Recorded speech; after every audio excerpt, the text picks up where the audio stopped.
CineNerds podcast, week number 4 with the movie Die Hard. I'm Ryan. I'm James. I'm JP. And we are your CineNerds. So this week we're going to be dissecting the movie Die Hard. This one was my choice. Pretty excited about it.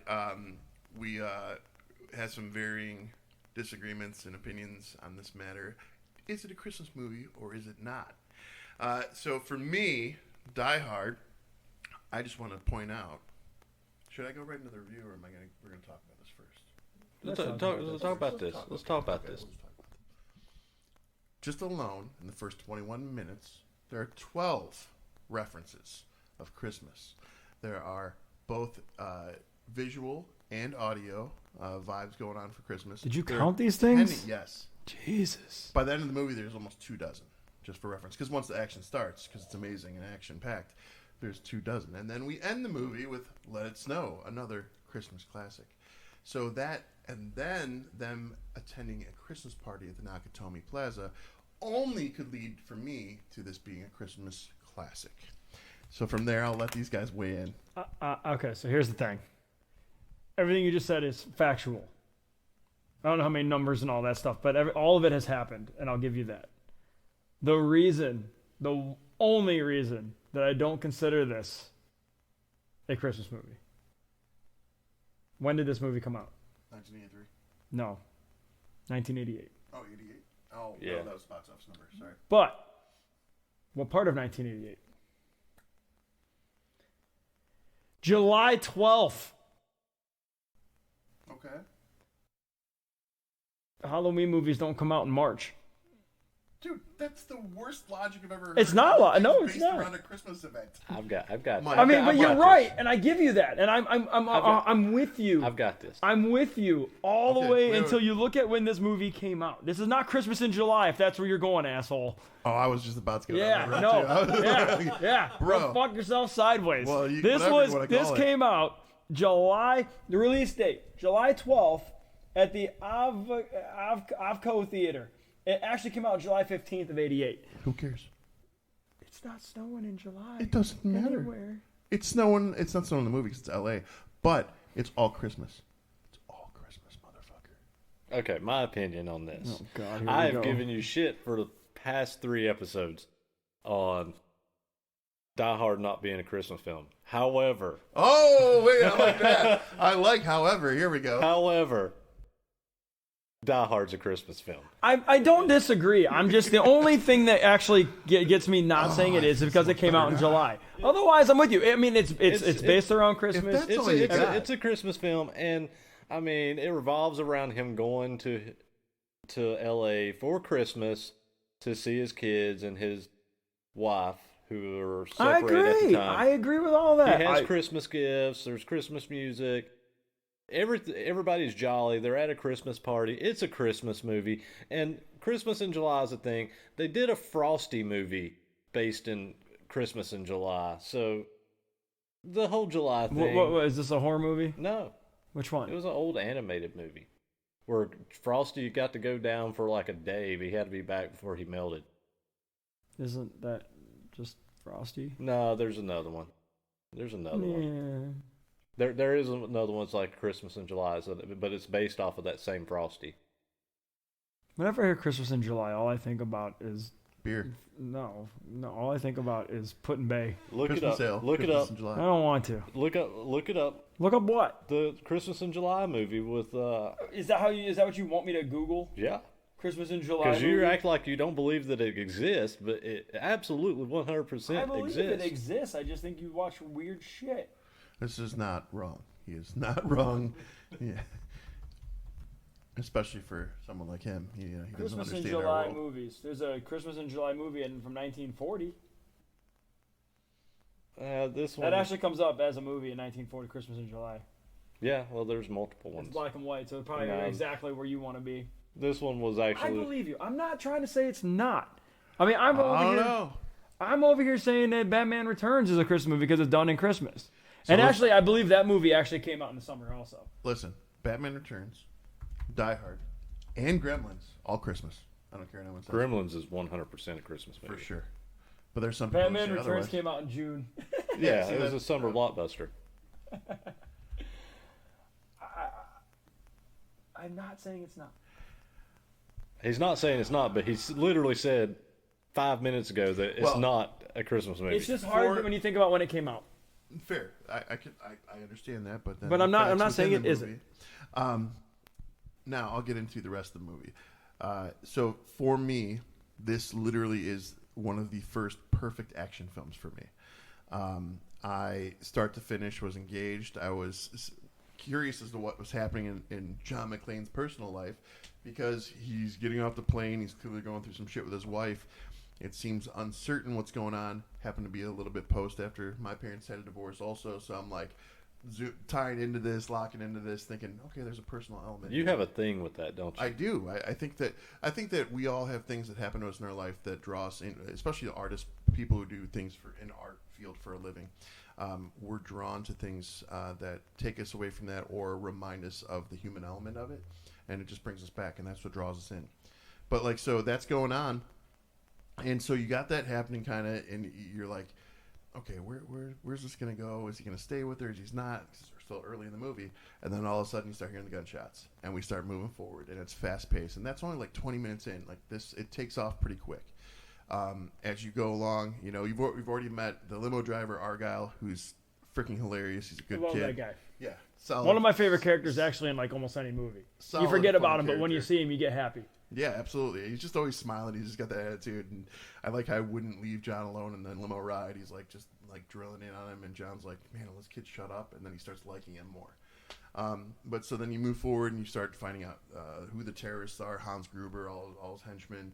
You start seeing little things go along. When John kills the first one of them, and he sends him back down the elevator, and it says, "Now I've got a machine gun." Yeah, it says, he writes it on. ho, ho, Yeah, ho. and then now I've got a machine gun. So it was pretty. I was pretty impressed at that point, moving up, and then going in throughout the whole movie. Just the way he takes off a few at a time, then one, few at a time, one. Even the interaction when Alan Rickman is his character Hans Gruber he changes his accent. He pretends to be an American, like he's one of the hostages, and he comes in contact with John McClane and convinces John that he's a good guy too. John takes him on. John kind of catches on pretty quickly. He's full of shit. Hands him an unloaded gun, and then we find out the truth. They have their exchange, and it builds, and it's fucking great and genius. And I like seeing that we don't find out who John's wife is till a little bit later. It's not just given away. Things just keep progressing, right? So the whole movie itself, action-packed to the fullest, climatic ending, amazing slow motion like fall as he's falling out of the building. And then for me, one of the golden moments of this movie is Al, the police officer who he buddies up with on the radio. He has this whole story in the beginning of the movie where he talks about he had an unfortunate incident where he had to kill a kid, and it stuck with him, and he wouldn't fire his gun again. Well, he has the final moment where he gets to kill someone, not gets to, but he has to kill someone to protect John and everyone around, one of the survivors.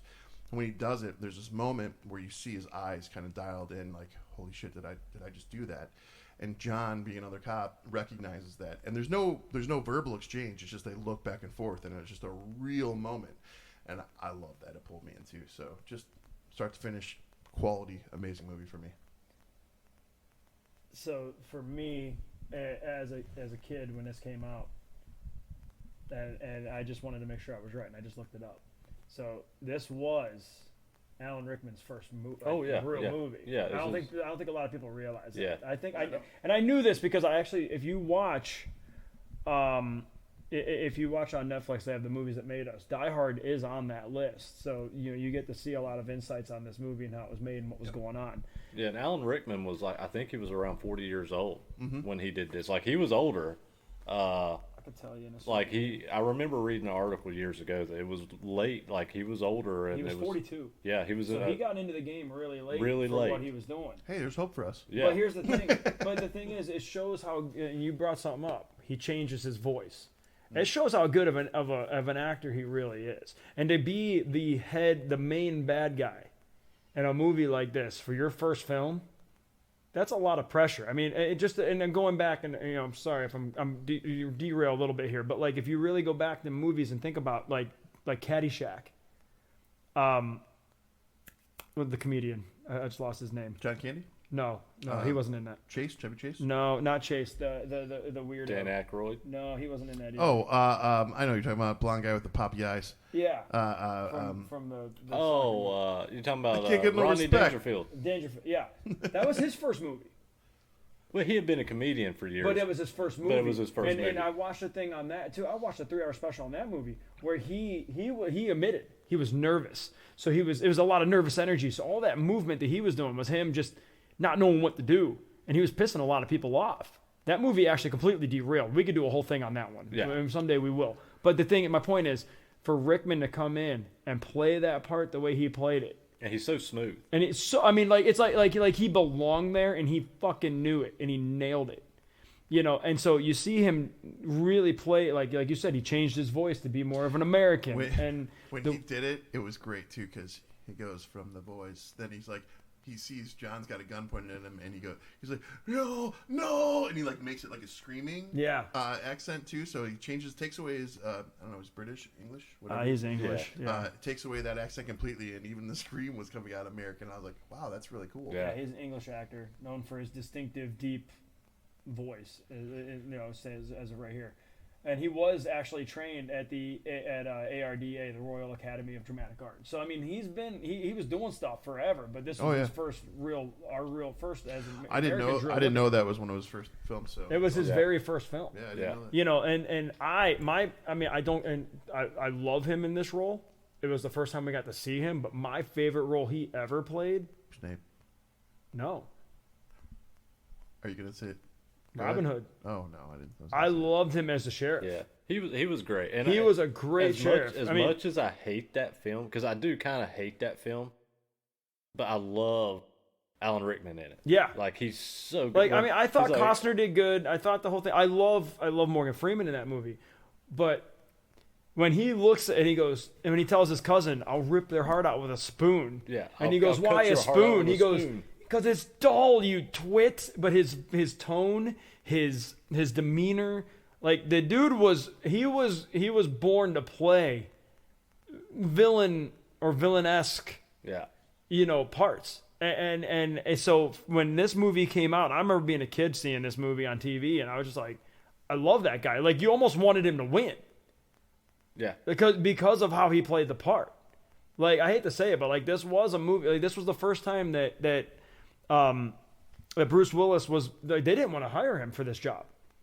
I don't know if you guys knew that. Mm-hmm. They actually they had another actor chose because he was on the the honeymooners, moonlighting, whatever it was, and they were like, "This guy isn't an action star." Oh, yeah, bullshit. I can't remember. And he killed. There was multiple people they had. Yeah, he was not first on the list. He wasn't even on the radar. I remember. And Bruce Willis killed it. And what sucks is he, in my opinion, he got slightly overshadowed by Rickman. In my opinion, I got too ahead of myself. I thought it's a sci-fi movie. That's why I was like, no. Because remember, I was just about to be like, was it? And I stopped. I thought you were going to say Galaxy Quest. No, I've never seen that. I was going to say Dogma. Well, and I've actually never seen Dogma. Like, all those are solid. So. But I personally, I mean, you guys can disagree, and that's fine. But like, I really do feel like Rickman overshadowed him just a little bit. Oh, he does. He does. Not by much. Sure. Not by much. The two of them together were great. Oh yeah. Like, I actually kind of wish that they didn't kill him, and he could do the sequel. Yeah. I actually wish that would have been because Die Hard 2. I love Die Hard 2. I love the first two. After that, I kind of just didn't give a shit. I like all of them except for the last one. I wasn't a big fan of the last one where they went to Russia. That's the only one I haven't seen. See, it's pretty mediocre. I just think they could have did something with those two. Like, I almost kind of wish that, like, they made it seem like he died, but he didn't. Made him the Megatron Optimus Prime. Something. I think that they had a gold mine there for a second movie, and they fucked it up. Well, they did, but mainly because, and this is my opinion of Rickman in this film, is by far, he may not be the greatest, but he is up there with the Hans Gruber character as one of the greatest on-screen villains of all time. For sure. Agreed. I agree. Yeah, I agree with that. This is the one thing I'll agree for sure. Like, I watched the movie more for his part than any other part. When he gave the police and then the FBI the list of known terrorists around the world that he wanted released as a distraction. Yeah. I was like, that is awesome. Like Yeah. it was so They're cool. like, who are these people? He's like, I don't know. I don't He's care. like, I read about him on Time Yeah. Magazine. He's like, I appreciated in the movie. I'm not gonna I'm not gonna go through. I'll let you guys go over the whole plot. But the things that I appreciated about it, the action sequences with all of the glass breaking in the offices, that to me that was a really good attention to detail. That because he just saw the feet being exposed. And exactly. Things that I don't think people would think about. You know, like. Because I'm weird. As a kid, I always like looked at weird angles in mirrors and would realize like certain angles that how to look at things, you know. And so a lot of that got touched. And I hate to say it, but for 1988, they did a really good job of hitting a lot of the detail that would need to be that I think would actually get overlooked now. Now it's just blast away and see what happens. Well, and that goes back to what I was saying a couple episodes ago. I think in today's world, a lot of that stuff gets missed. Where years ago, you had to have good actors. You had to think. You had to think, and you had to think, write it right. You had to put things together correctly. And not saying that there's a lot of stuff that is garbage out there where you see mics and this and that, but today it's just like, oh well, we're gonna film these people in front of a green screen, and they have to act in front of a green screen, and then we're going to. But it's harder. Hold on. It's harder to act though when you have nothing in front of you. Yeah. Well. Yes, there's another side to that. I get it, but is. You know what? You know who changes? I'm gonna get off topic from the movie for a second. Who changes my whole view on that? Have you ever seen the green screen video from Benedict Cumberbatch doing the dragon for Lord of the Rings? Yeah, I have not. He was so committed to that and so vested in that character that I was like, that requires that skill set. That requires that. The thing though is Benedict is. He's very reminiscent of those old actors. He is a very, very. I mean, I would argue that Benedict is probably one of the greatest actors of the past 20 years, and yeah, that's a great assessment. Yeah. Actually. So, but if you were to take, well, let's say Keanu Reeves or somebody like that, or even a newer actor, let's say Chris Hemsworth.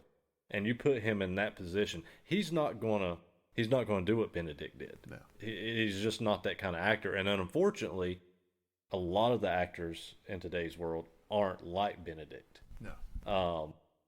To where you put them in front of a green screen, do they do well? Yes, but on the flip side, they're putting so many explosions and everything that it makes up for the lack of creativity, what they're actually doing.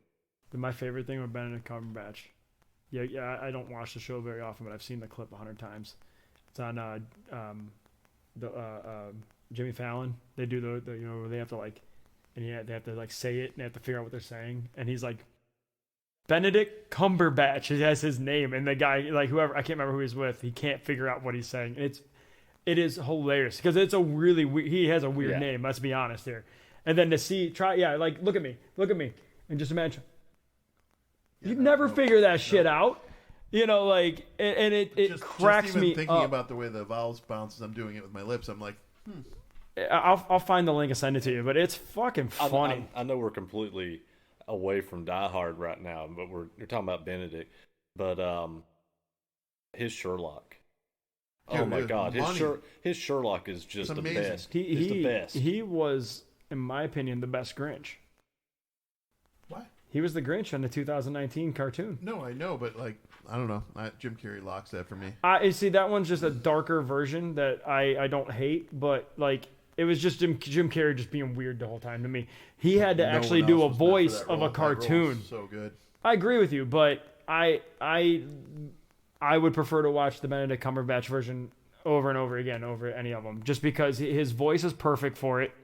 Well, and the way they wrote the movie, and that's me with him in his Sherlock role. I like them. I will watch his Sherlock television show over Robert Downey Jr.'s Sherlock movies, but more so, even an old film guy that I am, I will watch Benedict's Sherlock over Peter Cushing's Sherlock.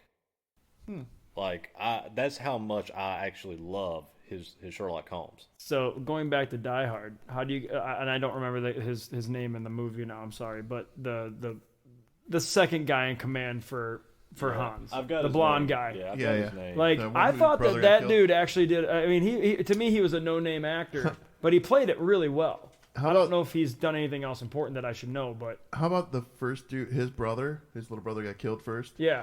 How about the fact that he looked just like the dude who just played the serial killer on Netflix? Yeah. Why am I having a brain fart? I know what you're talking about. Frick, it's an Ohio serial killer. Why am I not? Carl. His name's Carl. Carl. Yeah. But Carl's brother looked just like this dude, and I can't. Why am I having a brain fart? Just came out. Cannibal serial killer. Oh, Dahmer. Thank you. Yeah. Looks like you're talking about Evan Peters. Yes. He does. He did resemble Evan Peters a little bit, I'm like, what's he reminding me of? like an older '80s version. Yes. Of Evan Peters. So that dude was the only other thing that I would know him from, and I never saw it, but I know the movie is Money Pit. Oh yeah, was that Brad Pitt movie? It's right, Money Pit. No, Money Pit was 1986. Oh, I'm thinking of. Is that the one with? Is it Moneyball? No, Money Pit's the one. Who's in that? Shelley Long. Shelley Long. And Tom Hanks. Tom Hanks. That's what I was gonna say. Was that the Tom Okay. Hanks? He was I remember that he's now. basically in a rom-com from what I'm reading here, and then he ends up being his next movie was 2 years later with Die Hard. Yeah. So I mean, it shows how good of an actor he is to go from one to the other. Well, it's funny because he did such a great job in Die Hard as like the little main henchman, but He was also a Russian ballet dancer. he did a great job.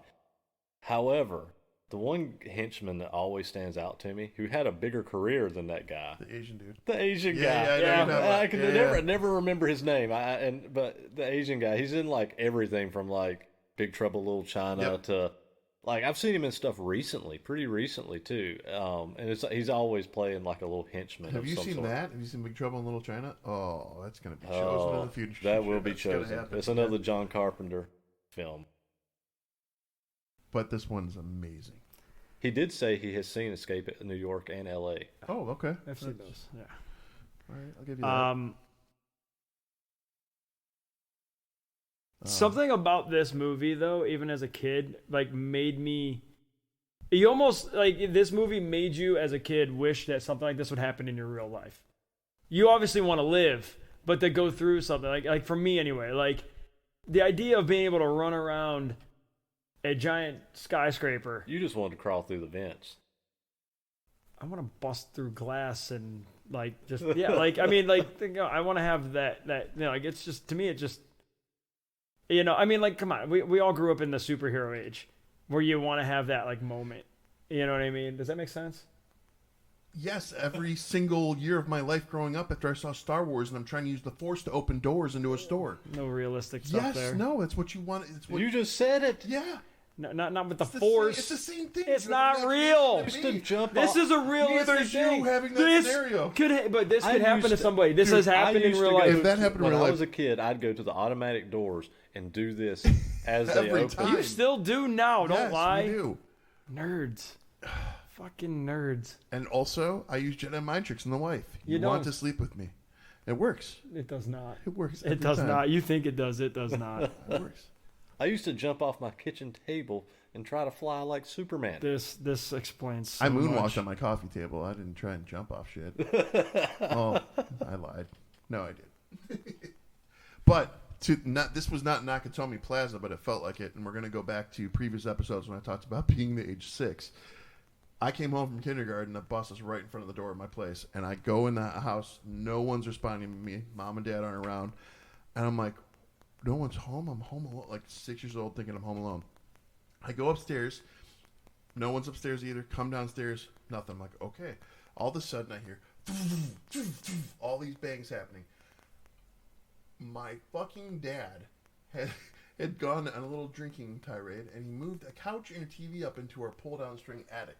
It's like, he thought he was going to have a bedroom up there. It was one of his little adventures, right? So I don't know he's home. He comes downstairs. My 6-year-old self goes into survival mode, and there's a broom leaning against the wall behind a chair. I kneel down behind the chair with the broom in my hands. My dad walks by, and I didn't know it was him, and I whack, whack, Ryan, it's me. So like I imagining those moments or those things happening when you're a kid. Yeah, do you want them to happen as an adult? Hell no. No, or you? No, maybe not now. You want them to come in your house? No, well, no. But I have made comments in the past, like when people are like, I got friends like, why do you have so many guns? I'm like, someone to John McClane someone if they come in my house. Like that is my comment. Now like, it's John McClane. It's not John Wick anymore. It's John McClane. Yeah, the original. Well, because John Wick. it started here, but you know, like I mean, I have a fingerproof safe with 2 9mm next to my side of the bed. Like, come on in. And actually, recently I've gotten to the point where I've thought about just leaving it open at night while when I'm sleeping, so it's even quicker to get to if someone decided to come in. God bless you, man. Hey, man, gotta be prepared. I'm sorry. Someday I will mount a 12 gauge under the bed on my side of the bed. Dude, you know, have you seen those nightstands, those headboards where you just tap it and the gun rolls down? That's what he wants. Check out tacticalwalls.com. Yeah, yeah. That's one of my favorite websites. I'm not even Mr. Gun Guy, and that's rad. Like he wants that with a sword. With a lifesaver. My luck, the old lady and I'd be going at it, the thing would fall down and shoot me in the fucking face. It would be your luck. I mean, you gotta keep the safety on for a reason, right? Yeah. But yeah, no, this was, I agree with you. This was one of the first. This was the first all around solid action movie I feel that we've ever seen. You know, where I mean, like the writing was theoretically perfect, the acting was perfect. I couldn't. I would disagree with that, but I haven't found. To me, there's no holes. I mean, and you also have to think about that. It's the same director from Predator and Hunt for Red October. Yeah, it's a solid backstory. He also did I mean, I don't know why they didn't have him do the second Die Hard, but he did Vengeance. Yeah.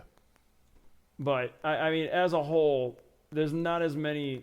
As I say, as a whole, there's no major holes where you go, damn it, like that. That's just not. There's not, and I don't disagree that it's not one of the most perfect action films. I don't disagree with that statement.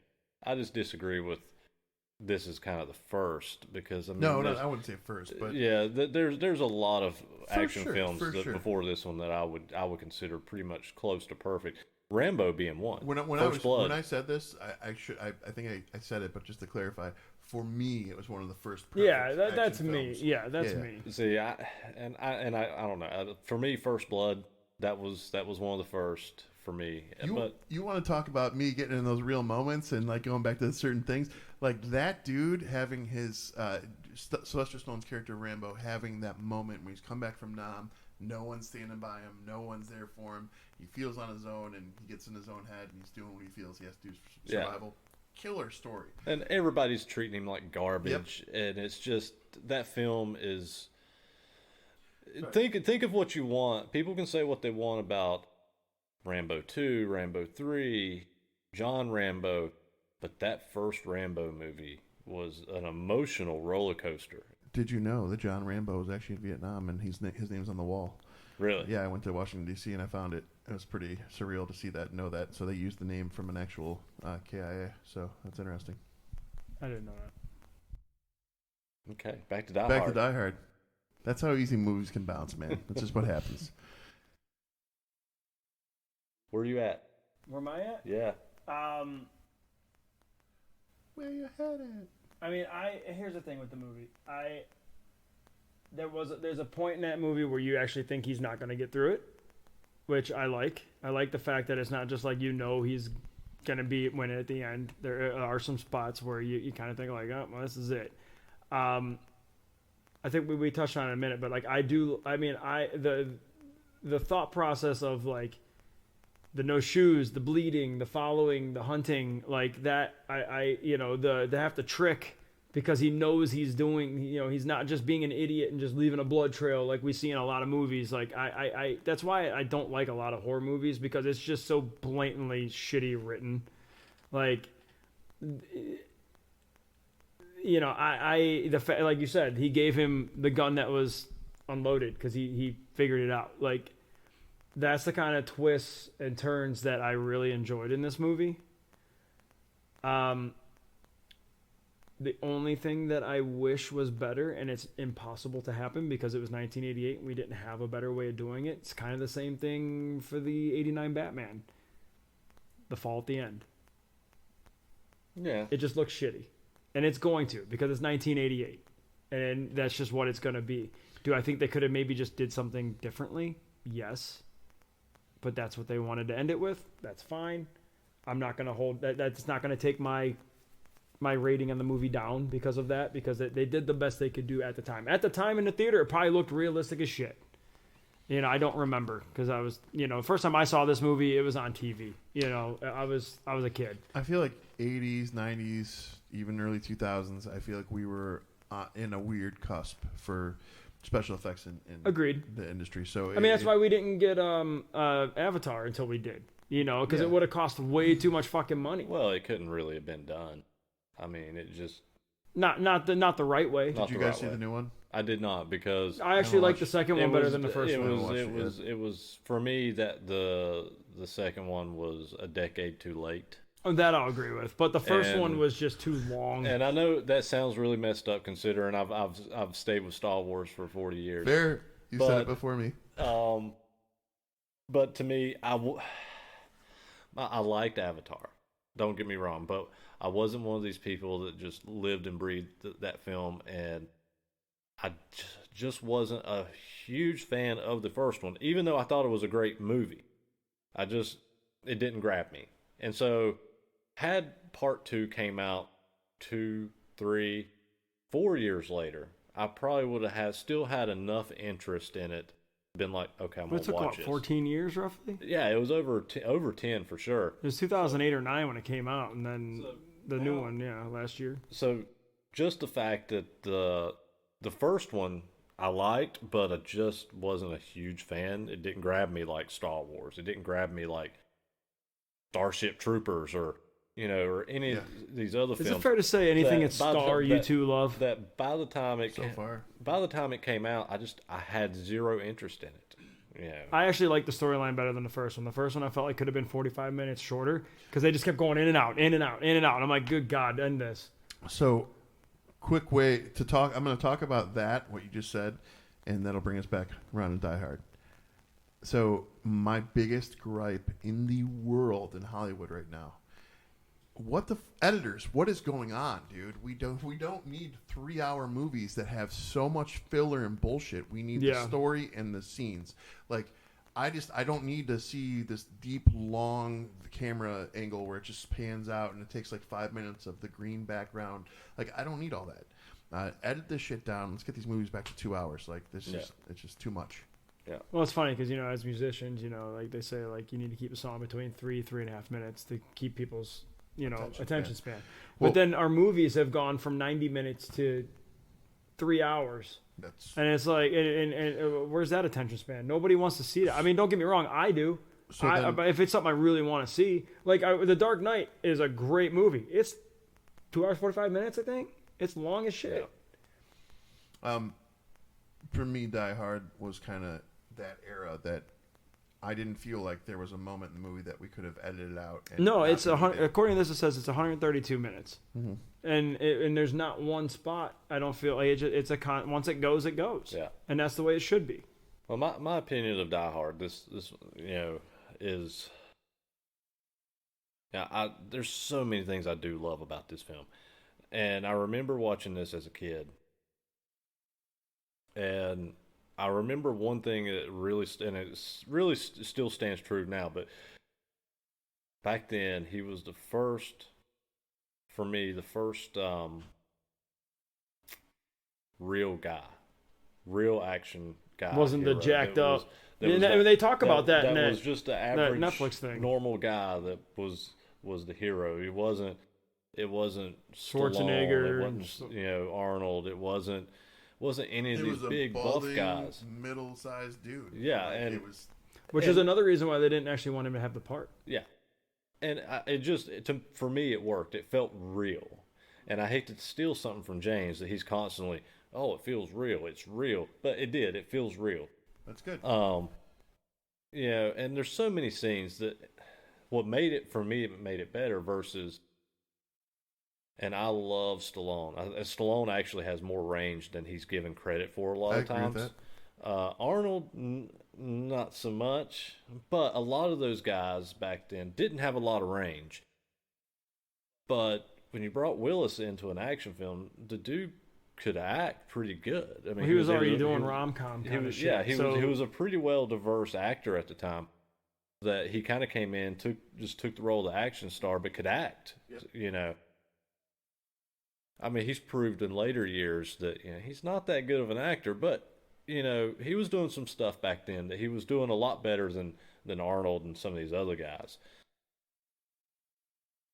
But then you put him opposite of Alan Rickman, who was just, like I said a few minutes ago. Rickman kind of brought him up, in my opinion. Yeah, and Rickman kind of was one of the best villains in an action film of all time in that film. And there's so many scenes. I remember one thing that really stood out to me. The glass scene where Hans is like, shoot the glass. Like I said, to pay attention to those details. But John running through the glass, and then it's showing him along the floor with the blood. Yeah, well, showing him a scene later sitting in the bathroom, pulling big shards of glass out of it and showing big gashes in the bottom of his feet. And I remember seeing that, and it disgusted me as a kid. Like, oh yeah, same. Like I was just like, man, it that's actually rough. made my feet hurt. That's me. It was like that's pretty rough, But it was realistic. Yeah, it was. It's it was what real. would happen. It was real, and two, the other thing, and that's kind of where I was going with this. It was real. It humanized him. You saw John get shot. You saw him get his feet completely gashed. He got his ass kicked. He got his ass kicked. It wasn't Arnold in Commando that was just going around mowing people down, hanging people upside down, and and mowing them down, and not ever really getting hurt. Yeah, he was kind of that first action star. It was one of the first action movies where you really, well, I won't say the first act, but it was just an action film that felt real, and you saw him get hurt. You saw he was a normal guy, and it just, I think Die Hard might have been that turning point when Hollywood finally went away from the giant dudes, looked and said, "Hey, we can cast guys that can act and make them action stars versus getting these big guys, over the top guys to play action stars that can't act." And that's when you started seeing Keanu Reeves as an action star, doing movies like Speed and Point Break. You were getting Swayze in action roles. You were getting more normal guys. And I think Die Hard kind of led the way with that. But there's so many great interactions between Al and McClane. And even more so, and I don't think this gets enough credit, I love the interactions between Al and his sergeant, Breakfast Club guy. I'm gonna call him Breakfast Club because I can never remember his name. No, I know exactly what you mean. But the interactions between them, like the conversations that he's just, how do you know this is who you're talking to? How do you know it's not a terrorist? Going to need some more FBI guys. Just those little one-liners were just so good. Between them. Well, I didn't go back on Bruce Willis. We actually watched when we were at the Perry's Museum. Remember, he was the voice of Mikey. He played the baby in Look Who's Talking. Yes, he did. Did we watch? I didn't remember. That's what was on that. Remember? I don't remember. That's what was. That. Yeah, it was on the TV. I knew he voiced. Yeah, but I didn't. It was on remember. the TV because we thought it was 3 Men and a Baby in the beginning, and it ended up being Look Who's Talking. Remember that? No, I don't. I don't remember that. We were. You sure that wasn't Waylon? No, it was you. Speaking of unnecessary things, the recipe. The recipe when Al and John are talking about Twinkies. He's like, Twinkie, like, I forgot what they said, but then Al had the exact ingredients and read it back to him, yellow dye number, whatever. Yeah. And I'm just like, okay, I should probably lay off Twinkies. That's fair, but coming from me, I know. But I love Twinkies. I'm weirded out by Twinkies, like, severely, because if it can survive a nuclear situation, I don't think it should be in me. I love Twinkies. I love deep-fried Twinkies. They're so good. Jesus Christ. You know, I have had a deep fried Twinkie, and that was worth it. Yes, it is. That was years ago, but Mr. Hero used to sell those, and they were so good. So I just read something. Uh-oh. Die Hard is often named one of the best Christmas films, although its status as a Christmas film is disputed. But it is. So go to IMDb. I don't want to. Go to IMDb. Now, I will say this: did either one of you watch the roast of Bruce Willis? No. I did, but it was so long ago now that I remember. Okay, because close to the end of it, Bruce Willis gets on stage, and this is where people really is like, "Ha! It isn't a Christmas. It's not a Christmas." I movie. know what he said because but Bruce Willis gets up there, right there. and that little spiel underneath. This right here? Yep. Bruce Willis gets up here and he says, gets on the podium, and he says, "Die Hard is not a Christmas film." And so everybody came out after that, "Oh, you guys are wrong because Bruce Willis says it's not a Christmas film." Well, I would argue the fact that He was at a roast. he was at a roast. First off, he was at a roast, so he's just gonna say shit to say shit and to start stirring shit up. Second off, do we know how sound mind he might have been in? And I'm not saying it'd be No, funny. you're right. I mean, the man is has dementia and stuff now. That's why he's not acting. verbal right now. Yeah. And he's not even verbal. At that time, I think he was sound, but he might. I mean, But he may have had some. I think that was more. But I do think that it stirring was the more pot. stirring the Yeah. pot. So did anybody look up the budget on this movie? Yes. 28 million. Or- On Wikipedia, it has between 25 and 35 because it was so long ago. I saw 28 million, and I saw 83 or 88. It's 88. I got think. 80. I got 84 for U.S. Box Yeah, office, that's all. I've got, Is that it what? says here 139 to 141. Well, No. that's over. That's international. everything. That's Yeah, that's everything because domestic was 84 and international is 58 and total is 141. So for me, with this one, even if we just look at the budget and then the U.S. number, 3 times the markup for 1988. Yeah. I think that's fucking That's solid. amazing. That's And- fucking crushed. Yeah, and a couple of little fun facts that I've ran across through the years. I know one of them was when they first released like the posters and stuff for this film. When they first released it to first released it to the theaters, they didn't put Bruce Willis's face on the posters. No, that was part of the Netflix thing too. They didn't want him on it. Oh, really? They didn't want his face on the poster because they they thought it didn't. would turn people off. They thought it would turn people away from him because of Interesting. moonlighting. They didn't put his face on the posters until after it became a hit. Yep. That's stupid. Yeah, they everything they did with him was just wrong. Well, welcome to Hollywood. Another thing that I read, and I'm not sure if I understood it right, was the scene where he gets into the ductwork. That was something, and I think that's where they were talking about it. But the stunt guy fell wrong. The way he grabbed, they redid that because of how that stunt guy fell. So what happened to the stunt guy? Did he get... No, he didn't get hurt. Oh, It was okay. just that he was supposed to do something else, but then fell down that shaft in a weird way. Oh, I that gotcha. they redid it to where. So it was flat. I got you. And I'm not sure. I read this someplace, and I don't know if it's accurate or or what I read was correct. But it was kind of a little interesting thing that I read. I just made one of those do-it-yourself ornaments. It's got the foil square. You just with his printed out a of picture? him inside of it. I actually wouldn't mind that on my tree.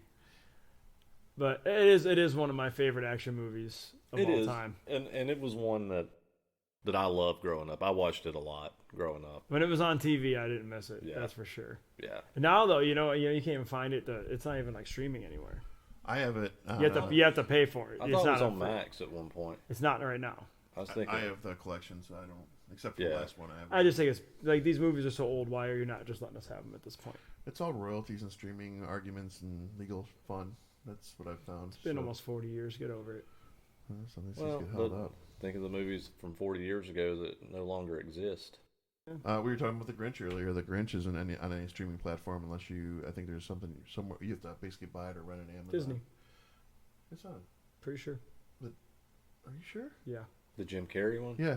I think even that one is, but I'm not sure. No, I think the other ones are. I don't think the Jim Carrey one is.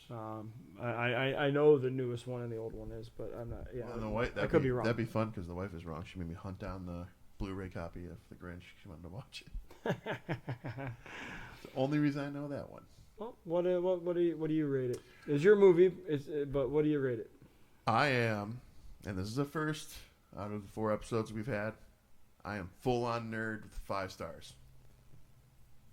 This is a perfect action movie for me. I love it. Perfect Christmas action movie. I'm almost there.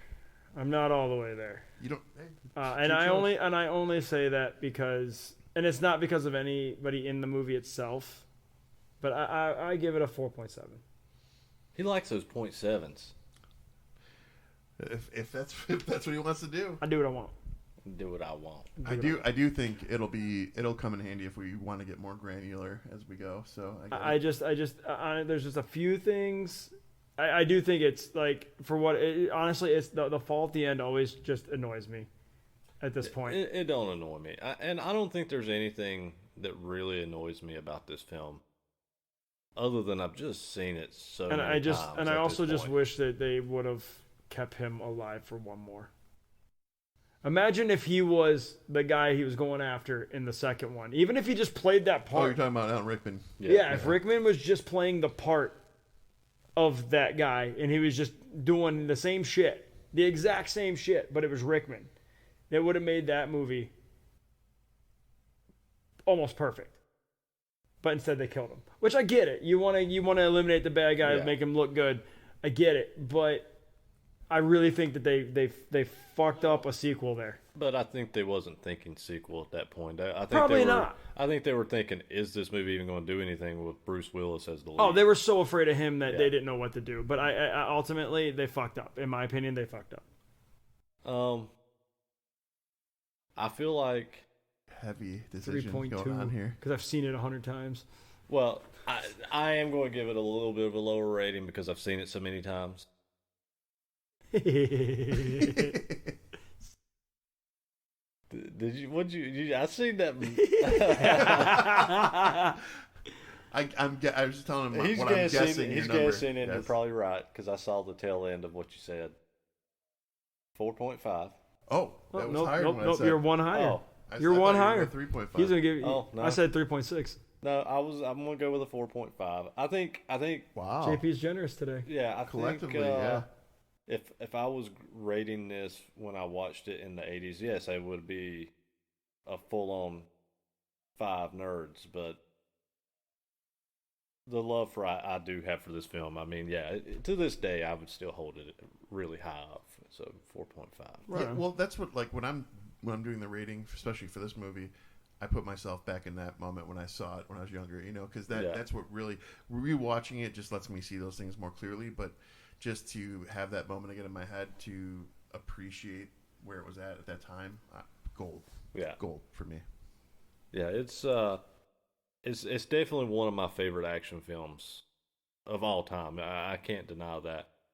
As much as I love low budget action films, especially from that time period, this one does stand out. I love the sequel. I actually love the series in general. Like, I love the sequel. The third one was kind of It kind of hit the middle ground with me with the third one. I mean, I love Samuel L. Jackson in it, but it just kind of hit the middle ground with me. The first two with Han's brother coming into the play, and the second one, like it was Han's brother in the third one. Oh, third one was it? Yep. Oh, it was not Han's brother in the second one. It was the military guy that was getting the. That's right. Yeah. Oh, I need to start rewatching those. Yeah, and I actually really generally, even though it's over the top CGI action, and I know I've griped about this, so I'm not a big fan of it. I do really like Live Free or Die Hard a lot. Okay. The fourth one. That one's the highest grossing one from what I saw. Yeah. And I love Justin Long's in it, and I tend to like him in things. I just told the wife the other day I need to watch Tusk. Yeah, I haven't seen that yet, but I've seen most of the other stuff. It's weird. I didn't hate it, but it's weird. It's a Kevin Smith movie.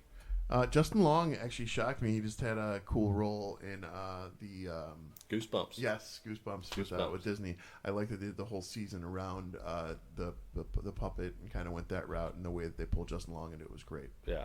But I don't know. I believe that's You got anything else? I'm good on this one. You're I good. mean, I think we've all seen it enough. I think that we hit all the points. I hit all the points. I just wanted to. I wouldn't mind going over maybe some later ones because I've never seen past 3 because I just 3 didn't get it for me, and so I just kind of said, nah. You've only got Live Free or Die Hard or the last one. I can't remember what it's called now, but I don't even remember. Live Free or Die Hard is actually worth a watch, for sure. I mean, maybe we can touch on them another time, but I'll give you. It's a Christmas movie. I just wanted to fuck with you. Don't fuck with me because the internet all agrees partly with you. There's half and half. People are really torn over this, so I just wanted to kind of feel this out, and I feel it's good. Like I said, the only thing that really just kind of makes it hard for me to look at it that way is when July. Those things come out and it's not around that time of year. But it is what it is. I mean, if the movie is based around that time of year, I mean, you can't dispute that. I think that's fair enough to say. I mean, look at Batman Returns. It is based around Christmas time. It is snowing in the movie. He is driving the Batmobile through Gotham City in snow. You can't knock that. That doesn't make it a summer movie. And you know that's fake snow because it's in the summer. Son of a bitch. And with that, asshole. All right, with that, we're going to wrap it up and close it out. As always, 3cinenerds@gmail.com is our email. So if you guys want to give any suggestions, comments, feedback, we'd love to hear it. To James's point on our last episode, if it's specifics, give us those too. We want to hear categories, topics, actors, things you'd like us to discuss. Just let us know. Don't forget to share our Facebook page. Go click follow, subscribe to our YouTube. Please share it. Invite as many of your friends to the page as possible. We'll be getting a website up soon and a few other things. So, just keep an eye out and be sure to follow so you get all the information as we drop it. Hope you're having as much fun as we are. That sounded really exciting. Well, we're going to close this one up. I'm Ryan. I'm James. I'm JP. And we are CineNerds. Peace out. Bye.